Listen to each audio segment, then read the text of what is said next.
but by the way in which the logic can definitely be optimized for Not today.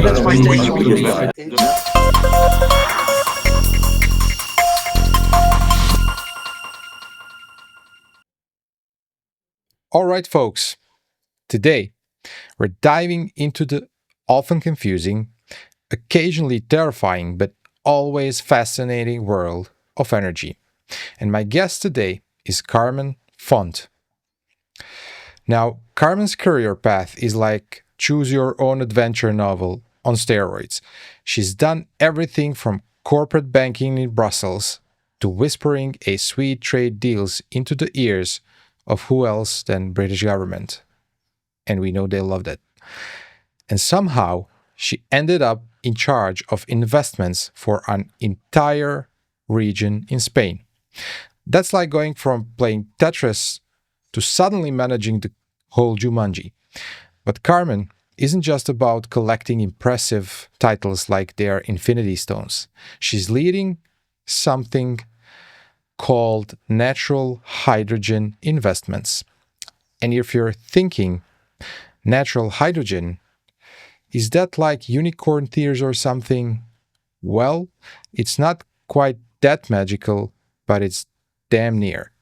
Did I mention she's part of the International Energy Agency's super secret, super smart, super talented hydrogen experts? Yeah.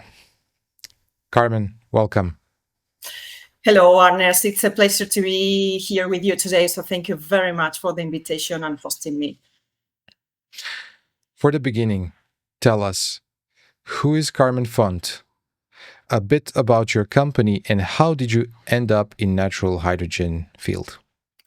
Well, I think like most of the professionals now involved in natural hydrogen, most of us came from very different backgrounds, from geologists to geophysicists to, in my case, like corporate bankers and people that have been working in finance for a long time and investments and expansion. So in my case, precisely after an extensive professional career as corporate banker and having led multiple multi-billion investments in the energy sector, working for the public and private sector, I think definitely was something worth exploring. And this is just the beginning. So definitely we need much more professionals involved in natural hydrogen to accelerate the process of the development.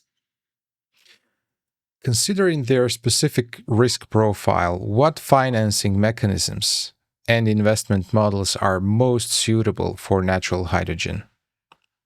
Very good question, Arne. So I think it should be definitely a cooperation, a very much close cooperation between the public and the private sector.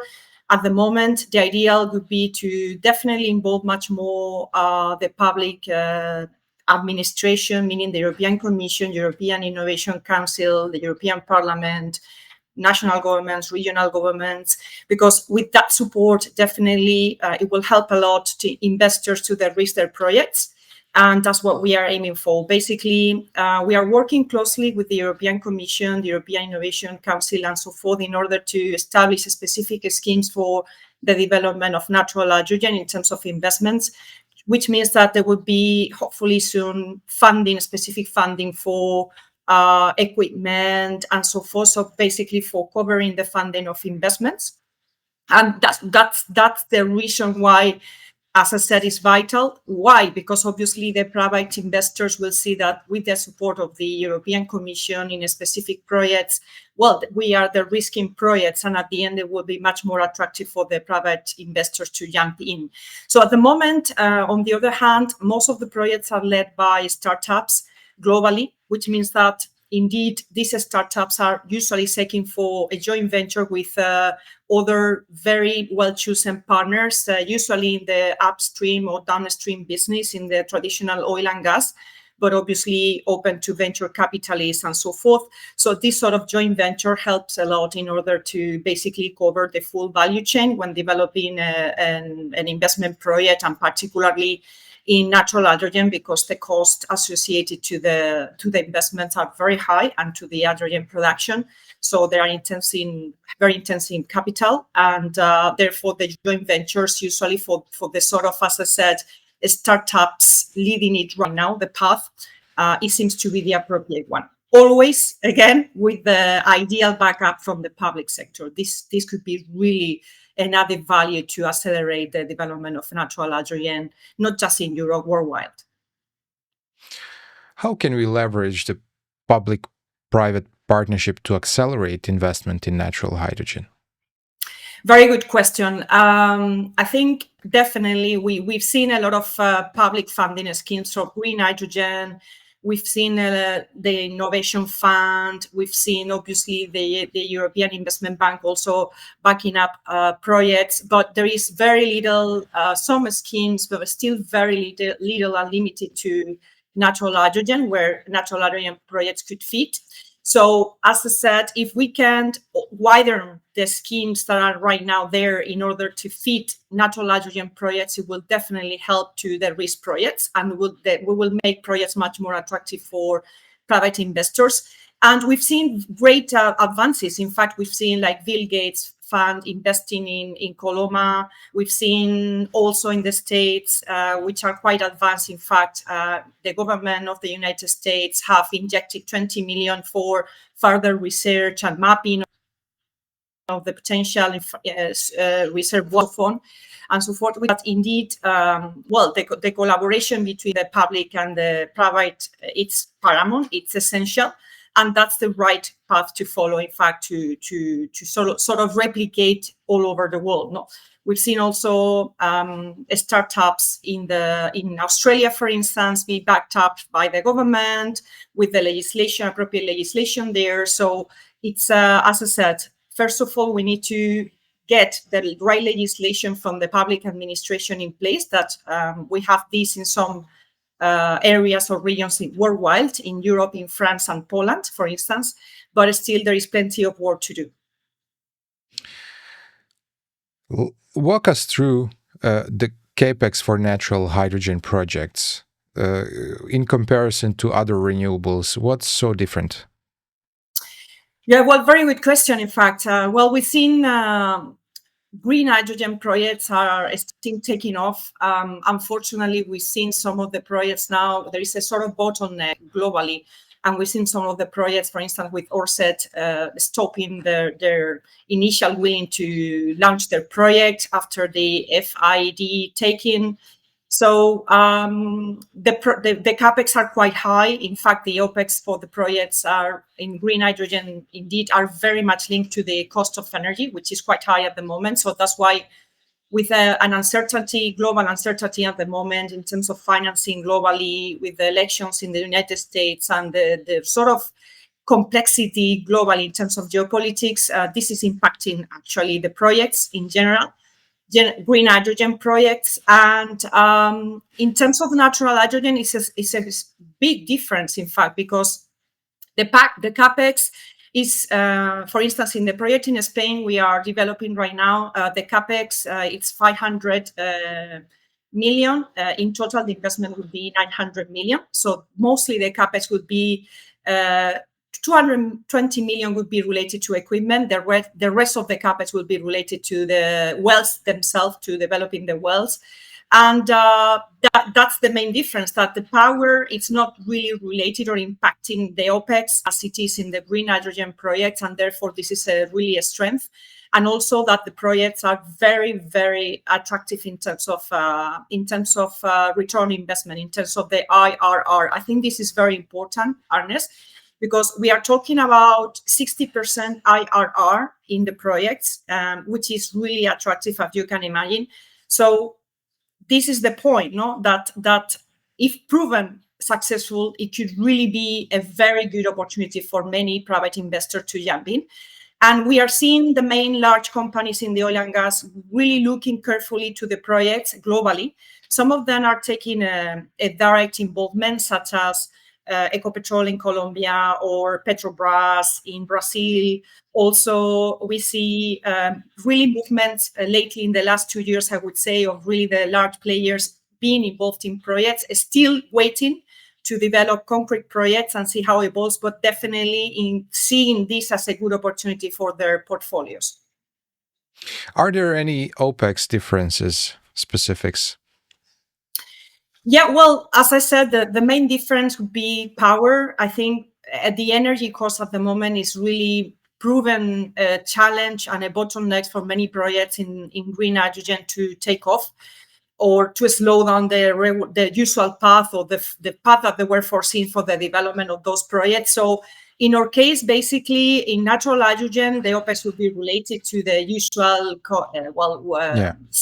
within the development because it's 24/7 production.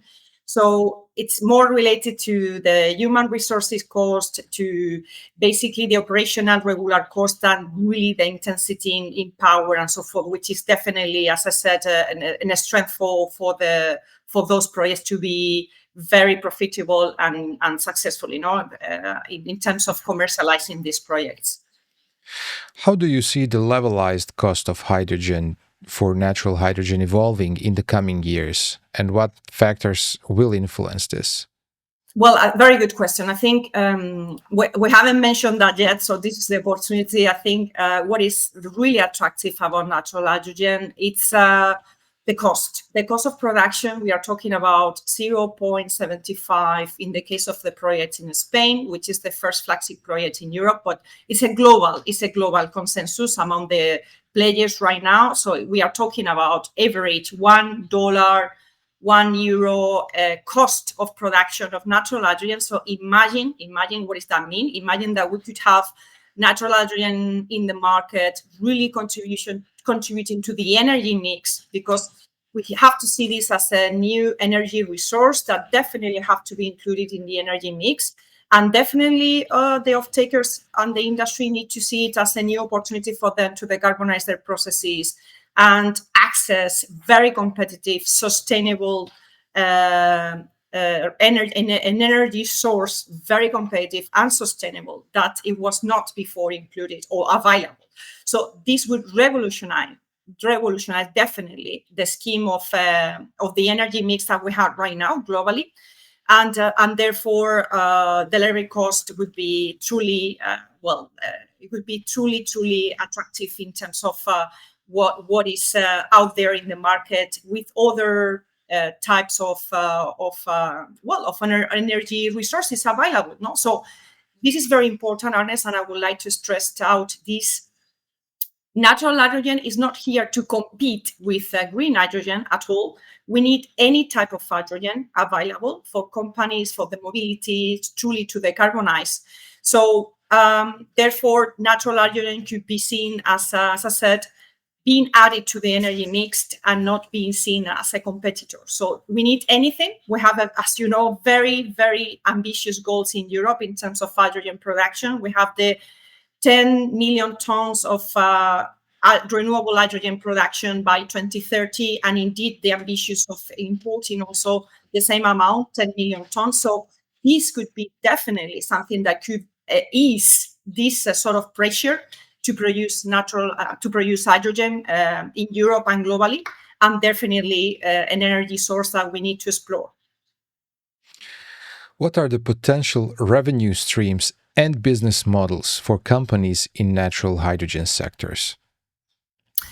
Yeah, very good question indeed. So the revenue schemes are clear. I mean, mostly, obviously, the natural hydrogen itself. Don't forget that usually natural hydrogen is associated to other gases, which means that helium is very likely to be there in the reservoir too.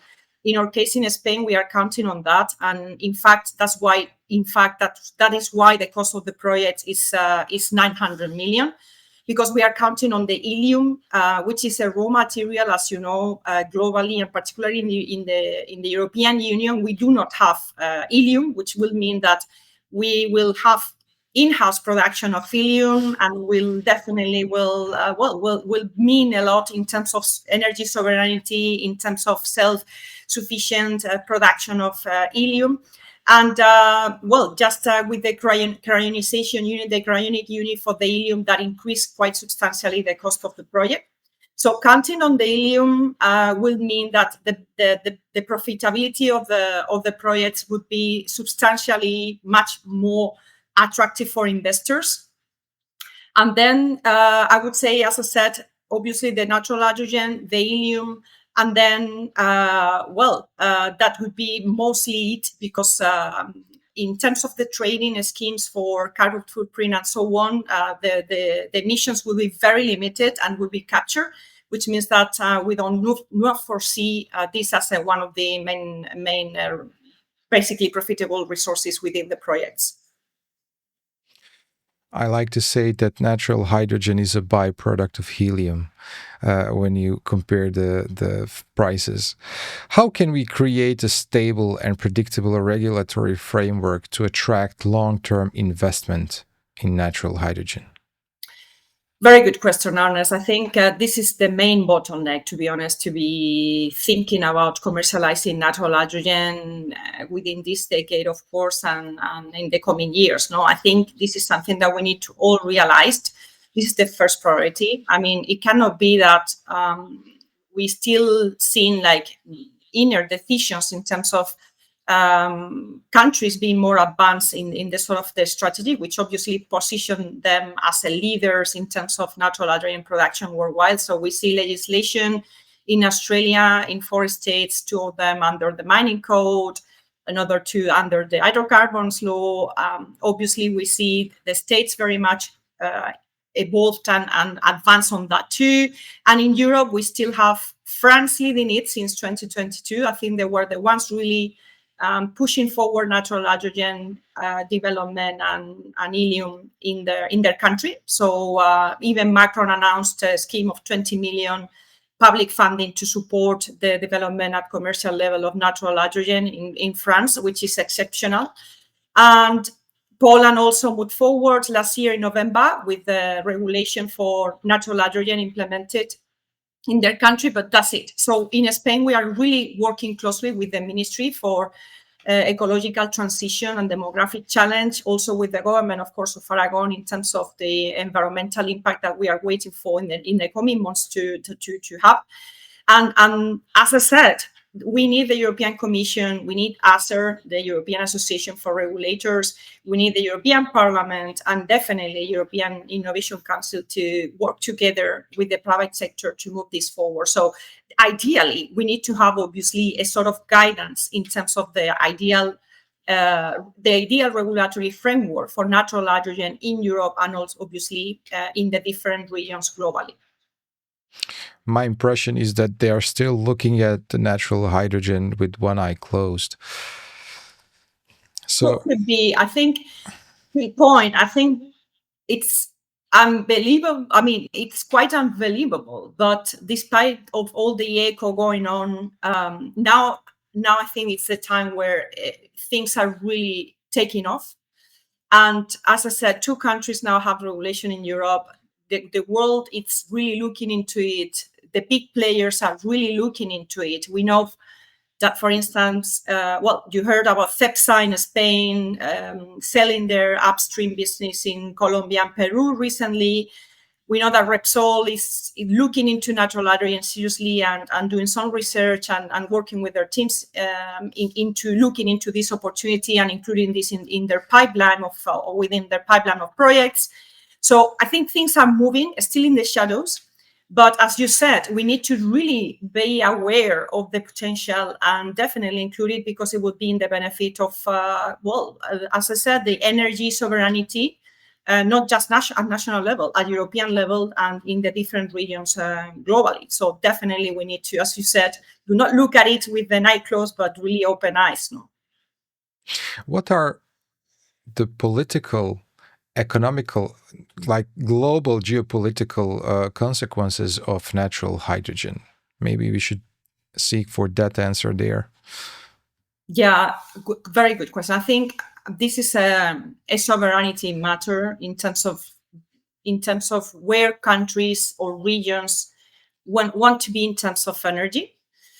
Unfortunately, with the war in Ukraine and how things are right now in Europe, has impacted globally. Everyone, obviously, we are much more intensively importing energy from third countries. We are forced to accelerate definitely because we don't have fossil fuels. We don't want to go that path, basically, obviously, with the decarbonation objective. So natural hydrogen could be really accelerating the decarbonization process globally of many countries and obviously regions worldwide, securing their energy resources and self-sufficient. And definitely at the end of the day, what we are looking for, it's for the industry, right? It's for the off-takers. Why are we doing all this such a massive effort? It's because we want industries to decarbonize at very competitive price. So it will mean to leave the industry access a potential new energy resource that could basically help them decarbonize faster and at a more competitive price, and also accelerate all the transition in terms of green mobility. So we see now, like for instance, in Spain, just to give you the data, we have still 98% of the transport of goods in Spain is done. They are all done via truck. So imagine the amounts of trucks going from Spain to all over Europe and so forth. So that could mean that we could really, with such a competitive resource of hydrogen, we could help really the logistic companies to decarbonize their fleets. Definitely, we will help the industry to lower their cost in terms of production and decarbonize their processes. So it would mean really, as I said, accelerating what we have now in terms of the decarbonization path, and definitely making it easier for companies and the off-takers to do it at the end of the day. What are the key economic indicators and metrics you use to track the progress and success of natural hydrogen projects and investments? Well, very good. I mean, I think that there is a regular or usual path, like for any other hydrogen project to be that is developed, no, which is the taking the investment decision. Okay, and therefore we need to have certainty about the volume. So to give you an example, concrete example, so the regular path would be to measure the volumes, so to acquire data, obviously. In our case, for instance, we were lucky in Spain because the reservoir was drilled already in 1963. So which means that a company in 1963 already looking for gas drilled and found the natural hydrogen. They found the geological hydrogen there. They were obviously not expecting that. And what they did at that time was just basically left it behind. They covered it, they did nothing because it was not of interest at that time. So we have a lot of data, very good data in terms of seismic data, 2D seismic, also satellite data. Obviously, we've done a lot of on-field testing and so forth to confirm the volumes. And the next step would be to drill to confirm one more volumes, which is expected to be first quarter of 2025. And then just to go through the production phase, that would be it's expected to be by the end of 2025. So we aim to have the production in Spain by up and running by 2029. So which means that, as you see, it's basically the same sort of decision-making process like for any other project, but in this case involving obviously the confirmation of the reservoir and implementing the production phase, what that will be approximately 4 years. You mentioned production. Is there any production around the world? Any concrete examples? And what amount of production are we talking about when you're anticipating this in the future? Very good question. Indeed, I haven't mentioned, I mean, in Spain, this is key. I mean, what we are talking about at the end of the day, you know, in terms of volumes and so forth. So in the case of Spain, in one reservoir, just one, we have 1.1 million tons of hydrogen, which is just one reservoir. So there are five more structures there, basically. So imagine the potential. So which means that 20 years production expected, which means that we will have 55,000 tons of hydrogen available per year. So just one structure, okay? So in the case of Mali, which is the more well-known, basically, production site that everybody's talking about, and they've been up and running for over 5 years now, and producing locally natural hydrogen to the community. This is the best example we have right now. But indeed, the last 2 years have been very active in terms of projects kicking off. And we have advanced projects in Australia with gold hydrogen that have drilled. The volumes confirmed are amazing in terms of helium too. And also we have in France a company called 485 they are looking for helium. And indeed, I mean, they have very good prospects there. So the volumes are promising, and it's not just in particular areas. I mean, in Europe we are lucky enough because the prospects are amazingly good. So Europe is a very good place for hydrogen production, naturally, obviously. So we have reservoirs identified in Spain, in France, in Hungary, in Germany, although the government is still thinking that not to the point of being commercialized at commercial level.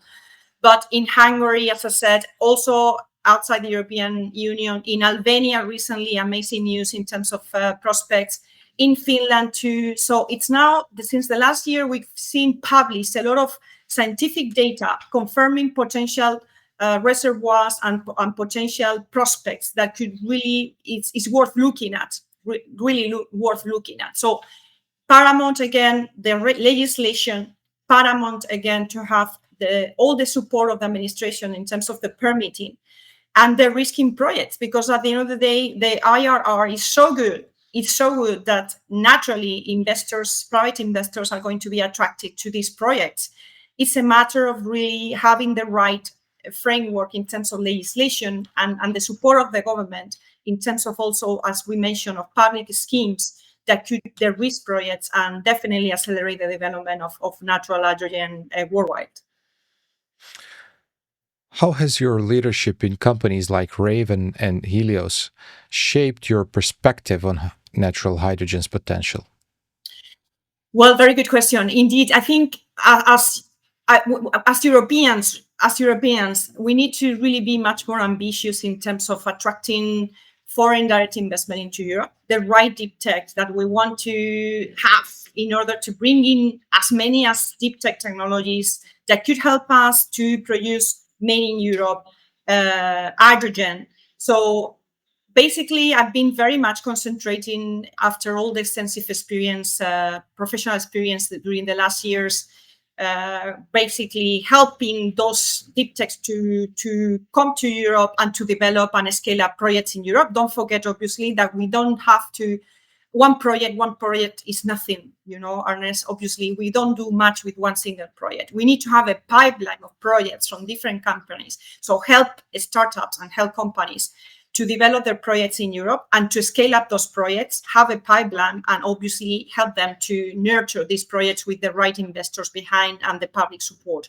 So basically, it was clear to me that natural hydrogen has a huge potential. They will revolutionize. This is a revolution in terms of what we know, what we have now in as energy mix. And therefore, my involvement with Helios as the leading company in Europe developing natural hydrogen at commercial level was clear. I met them, obviously, for my experience working for the government of Aragon. And then when I set up my own firm, investment and expansion firm, it was clear to me that was the great partnership. And I'm actually part of the Helios management team and investor in the company. So I'm a shareholder too. So that's the point. It's not just one project. We have a pipeline of projects in Europe, and that's the goal, to really help companies to scale up and have multiple projects globally. We have projects now in Oman, obviously in the Philippines too, with very good prospects. And as I said, this is a matter of putting the right framework for projects to take off. As an international agency's Hydrogen TCP Task 49 team member, and this to me sounds like a space mission, what are the most crucial global collaborations needed to advance natural hydrogen? A very good question indeed. I think, the TCP is an amazing pool of professionals, amazingly bright minds and smart minds there. So I'm honored to be part of it, to be honest. overwhelmed by the knowledge. I think there has been a lot done in terms of research, in terms of natural hydrogen research, which is excellent, because that's why we need this data to move forward. Okay, we need all this data to move forward in terms of commercializing natural hydrogen. So much more needs to be done in terms of research, indeed. So the objectives of the task 49 is, in fact, with all the group of experts involved globally, is to continue acquiring data in terms of research, but also push it forward to the production. So basically, we are covering the full value chain in terms of the regulatory framework to be in place to accelerate the commercialization of natural hydrogen globally, the infrastructures that we need to have in place, there's still amount of data that has to be collected in terms of understanding how natural hydrogen is produced.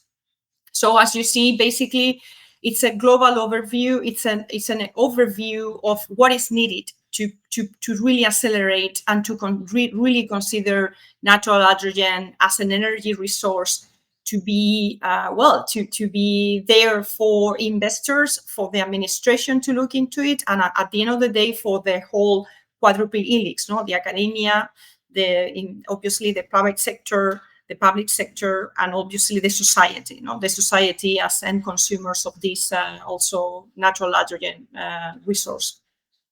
Probably the key question in this mess of current situation is how do you collect this data? Well, there is a lot of data already collected. In fact, national governments, they do have a lot of data coming from all from gas fields or gas wells already that were drilled. So all these sort of information is there, and usually the easiest thing could be to look into the data that is there existing, but also work with the right teams, obviously, to continue mapping those resources, and as I said, understanding how it is produced, because depending on where the geological conditions in different regions, the hydrogen is produced differently. So, for instance, in Spain, we have a huge, massive accumulation because in the Pyrenees, in the northern of Spain, in the Pyrenees area, there are like a thick layers of salt that are like sealing this reservoir, okay, and preventing the hydrogen to escape, basically, okay. So we have this accumulation sealed with the salt, and that's why they're there, on the other side of the Pyrenees is totally different. So, I mean, we see the hydrogen emanating, like really coming to surface and really see it. So it's really obvious that the hydrogen is there and it's coming to surface and escaping, okay. In Mali, for instance, it's much more shallow, deep depth. So in Aragon, for instance, like 3.5 kilometers down. In Mali, it's totally different. It's like a much more at surface, so 100 meters down, and it's like a sort of aquifers of water, and it's regenerating permanently. So this is amazing to harness. So we are trying to understand the regeneration, because it's not just extracting it at production level. It's also the possibility that the reservoirs are able to regenerate themselves and continue producing the hydrogen. So imagine, what does that mean? So permanently having the filling in and perhaps having a source that will last for years and years to come, all right? So all this scientific data has to be collected in the different regions, because, as I said, depending on the geological conditions, the hydrogen is produced differently. And that's critical to understand the potential volumes and also the potential of the reservoirs. Because in Spain, for instance, again, going back to the Spanish case, we foresee the reservoir to be depleted, to be last approximately 20 years, okay? So we are already talking to companies that are very much interested in the second phase. We haven't spoken about that, but hydrogen production is not just about producing very competitive and sustainable hydrogen. It's also about the storage, because if a reservoir has held there hydrogen before, it would be a perfect place for injecting hydrogen, also for keeping hydrogen very safe and at very competitive price, because obviously it's the right conditions for keeping hydrogen and storing hydrogen, green hydrogen.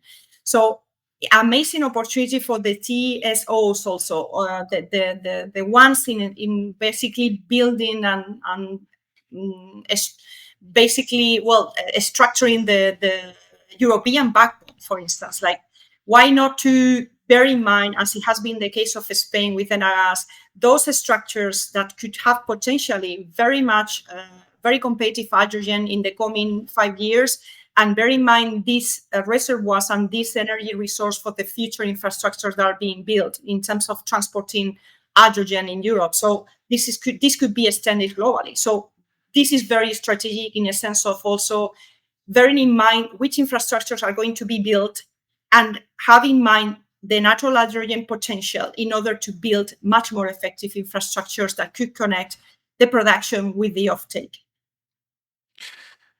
How do you envision valleys driving natural hydrogen adoption? Excellent question. It's hydrogen valleys are critical. I'm very fond of hydrogen valleys. The hydrogen valleys strategy and concept is absolutely needed in order to really make an impact at local level. So we need hydrogen valleys to be created and ecosystems that could work locally, but connected in a much wider and strengthened network.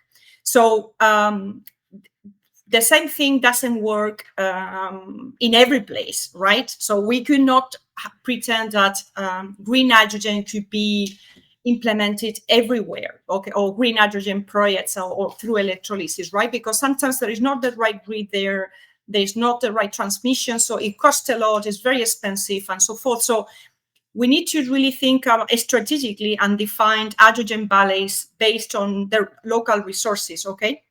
So natural hydrogen, for instance, in the regions that the natural hydrogen is evident, that could be brought at a commercial level.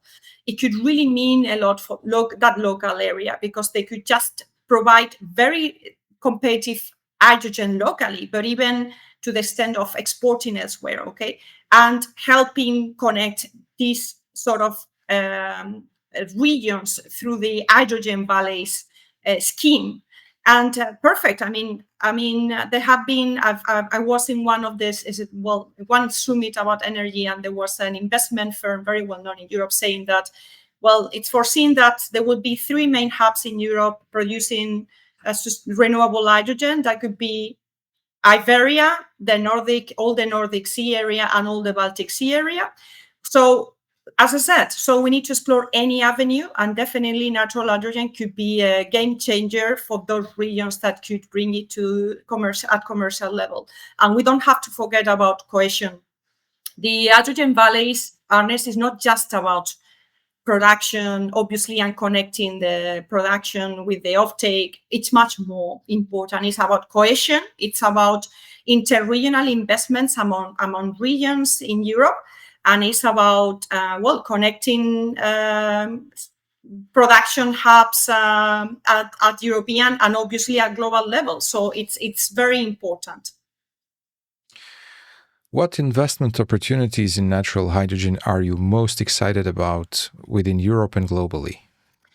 Very good question, Agnes. Again, so, there are very good prospects, as we discussed, in different places. The States, for instance, have done an extensive work already in terms of identifying the potential. We have companies such as Coloma really acquiring rights and in sort of, strategically position the company in the right place to bring hydrogen at commercial level. In the States, we have Ecopetrol, for instance, in Colombia, that have done a terrific job also mapping the potential prospects, and they have incredible figures that I cannot disclose, unfortunately, because of confidentiality, but the figures are really amazing of the prospects that Ecopetrol has identified in Colombia. Petrobras in Brazil, the same. They held an internal workshop just about is assessing the potential of natural hydrogen, and they are moving forward with the government in terms of legislation. In Europe, Spain, France, Poland is looking into it seriously with the legislation in place. Hungary, as I said, other places such as Albania, very much with a very strong potential. Finland, and then Russia, of course, China also, China, very good prospects too. Australia, definitely, with leading, I think, in amount of startups and companies involved right now, proactively trying to develop projects in Australia. So this is a real good opportunity. Philippines recently has launched a public tender from the government, trying to attract investors to develop the prospects there. So, as I said, the potential is really good, and I think the current situation is like led by startups with really good companies, in larger companies being now involved, like Foursquare has recently announced an investment in Hytera that has been a really milestone. I think not just for Hytera, obviously, for the whole natural hydrogen community, because it's proven that big companies are right now investing in projects. And we will see much more to come. I think there is a much more this sort of movements to come in the coming year for sure. Let's talk about the risk a bit. How do you evaluate the risk-reward profile on natural hydrogen projects? Well, I really like, I'm going to quote now, allow me, Gordon Gekko in the movie Wall Street, when he said, greed is good, greed is right, greed works, no? So at the end of the day, obviously, if it works, okay, if natural hydrogen works at commercial level, it's very profitable. So we discussed the IRR of 60%, okay, which is very attractive.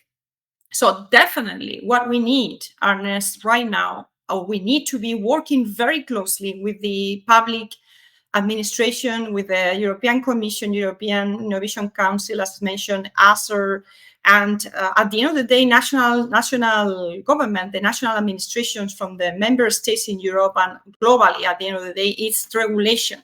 Once the regulation is there, once there is established, when there is a actual clear regulatory framework for natural hydrogen and helium in place, we are automatically de-risking projects, and investors are willing to take the risk, okay? I mean, don't forget that at the end of the day, the technology is basically the same with minor adjustments, but all the technology needed for developing natural hydrogen at commercial scale is there, okay? It's coming from decades of experience within the oil and gas sector. So it's nothing to be proven. So it has been proven in terms of security, obviously, in terms of all the things that have to be in place to guarantee a successful project at commercial level. Okay, so it's a matter really of having the legislation in place that would allow investors to jump in with a clear picture of what the risks they are taking, but obviously that the lack of legislation won't be a barrier. So I would say that that's the main thing, and obviously the permitting, no, accelerating as much as possible the permitting at regional level in order to guarantee that projects can kick off with the right timing that has been foreseen without delays. We mentioned them so many times, I believe they will feel it. But except for regulations, how can governments and policymakers create effective incentives to attract investment into the sector? Yeah, this is key. No, I think first of all, regulation. Secondly, and not less important, particular public funding schemes that could support investments. As we discussed, the projects are quite high intensive in capital. Obviously, the investments are quite substantial, and therefore public support will be key. It's not about the money, it's about having the European Commission supporting one particular project, or the European Investment Bank supporting with funding one particular project, and the scale up. Because at the end of the day, we are not talking about one project, we are talking about a pipeline of projects. Okay, so having this support is it would be key. It would be really add value to the scheme of the investment, because then obviously investor will say, hi, this project has been backed up at the European Commission, so it's really worth looking at it, right? So it's not about the quantity or the amount of money, it's about the support, that opens a lot of doors to projects and to the scale-ups that are very much needed at the end of the day.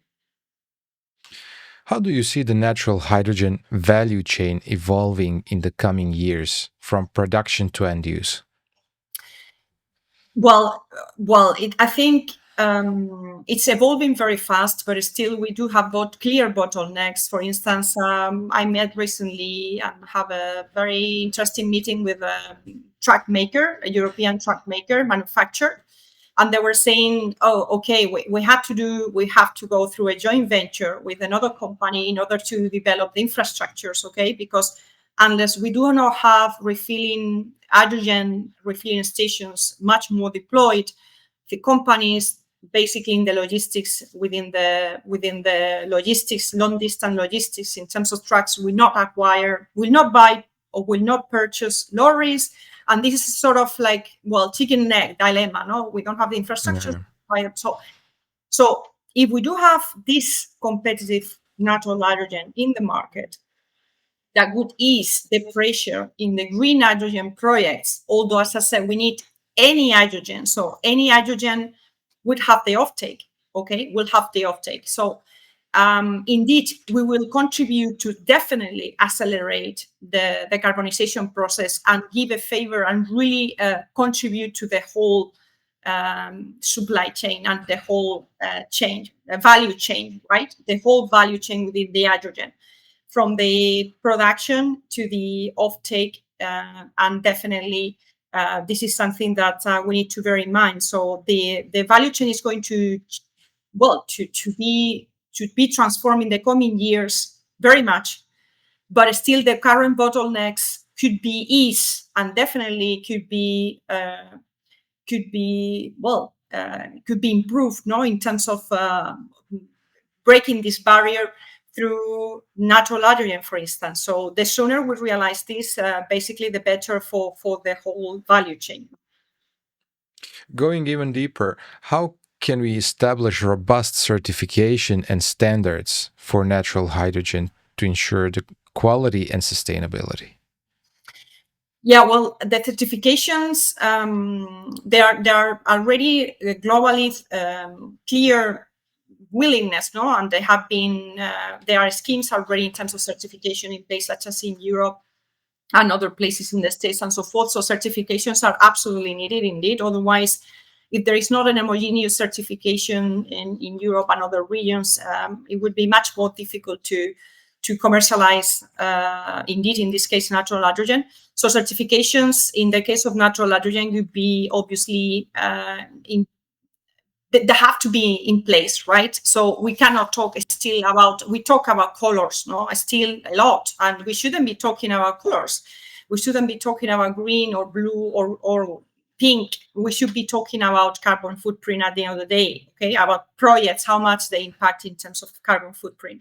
So definitely certifications in the case of natural hydrogen have to be seen also in terms of the origin of the hydrogen, in terms of obviously the carbon footprint, as I mentioned, but obviously at the end in terms of the equipment involved and so forth, So that's absolutely needed, and this is something that indeed, for instance, with the International Energy Agency, the DCP 49, we are working in this, precisely also the certification scheme that has to be in place, and which one in order to be effective and help the at commercial level projects to kick off. So based on all of your experiences from all these mentioned sides, what is your vision for the future of natural hydrogen in global energy mix? Well, very, very high potential, Ernest. We still need to see projects commercial level in the market. That's a reality. So, with finger crossed, we are really working hard to have this Spanish project, flagship project in Europe, kicking off. So we aim to have production at commercial level operational by 2029. So working with the administration very hard to achieve this. So indeed, in Australia, we will be for sure seeing projects very much alive in this decade, very likely. In the States, probably too. And I would say these are the three main regions where we surely we will expect projects at commercial level in this decade.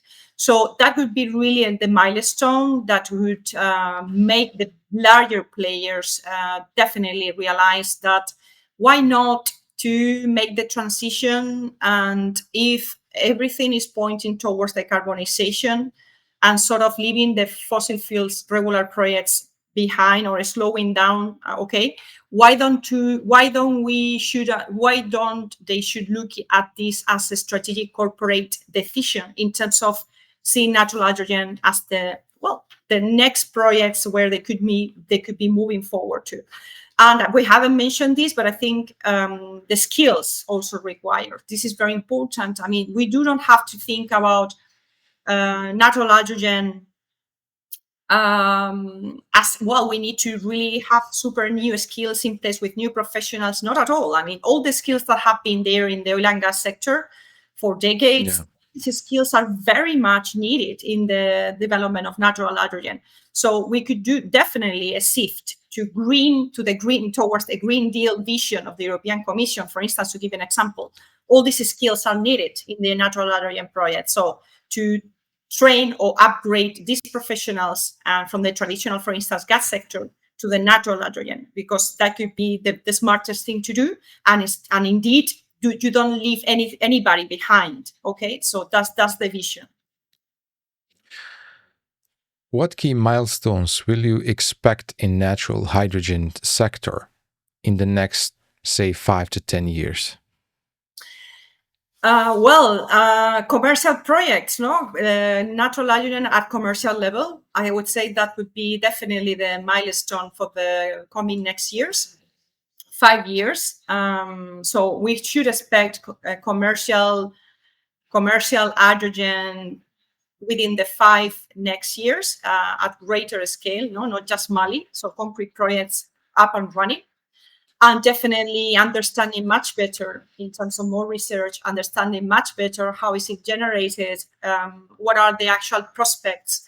We do have amazing figures, but obviously not all of the prospects or reservoir would have the same sort of commercialization volumes.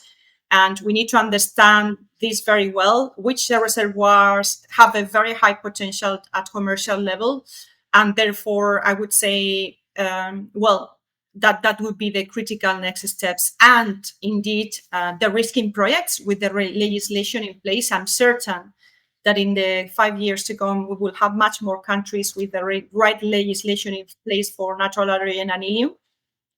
That would be the milestone, I would say, to open the door for many more private investors to jump into the natural hydrogen opportunity.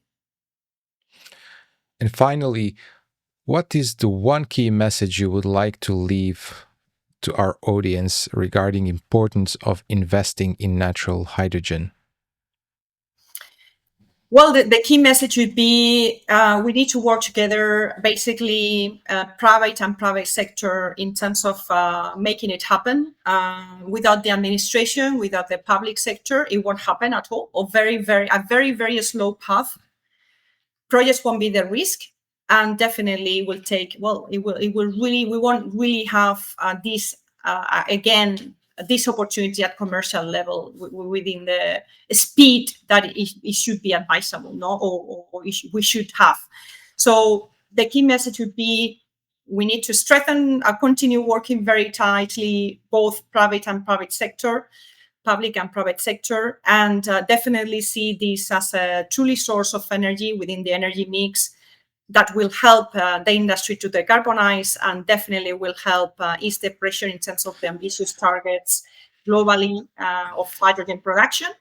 And definitely, I'm very positive, Agnes. I'm quite optimistic, and I truly think that we are on the right path. We continue working hard, and we will see projects coming at commercial level for sure in the short, mid, and definitely long term.